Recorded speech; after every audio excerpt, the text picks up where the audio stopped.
Recording. When we first brought Kacang home, it was nearing winter time, so we were always walking her in the dark. At first, we were just using our cell phones' flashlight option. And while that kind of worked, it kind of sucked having one hand occupied the whole time, especially when you're trying to pick up dog poop.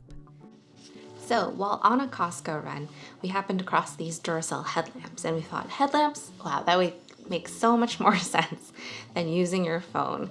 It leaves your hands free so you can hold the leash, give treats, pick up poo, all that good stuff, you know?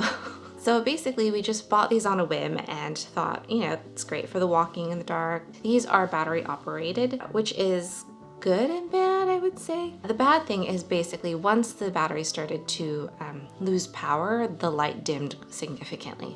So, you know, if we're using it like every day, basically at the end of a week or 2 weeks, we would start to notice that, you know, you couldn't go all the way up to the fullest power setting or whatnot. And you'd have to change the batteries pretty frequently if you wanted it to maintain a steady light. Then we also decided to take it running since we were trying to run in the dark. Not the most comfortable, but you know, it worked until basically the hinges wore out and it was flopping a lot while running, which was really uncomfortable and really awkward. I tried to flip it upside down, thinking at least that would solve, you know, my flopping problem. But then of course you can't adjust the angle, so it's a little bit awkward also to run with the light pointing straight ahead and rather than down and in front of your feet. We decided, you know what, it's probably time to look into a legit and reliable headlamp. Enter the Petzl. A quick search on REI and Amazon led us to the Petzl. While we didn't need a headlamp for anything too hardcore like rock climbing or camping, we did want something with a strong enough light that was reliable and rechargeable because using those batteries, swapping them out was really tedious. But battery compatible is always helpful for emergencies.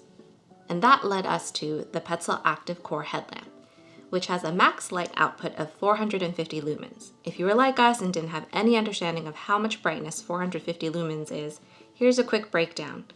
Most household emergency flashlights are under 20 lumens, while a more tactical flashlight that, say, a police officer might use is somewhere between 90 and 200 lumens.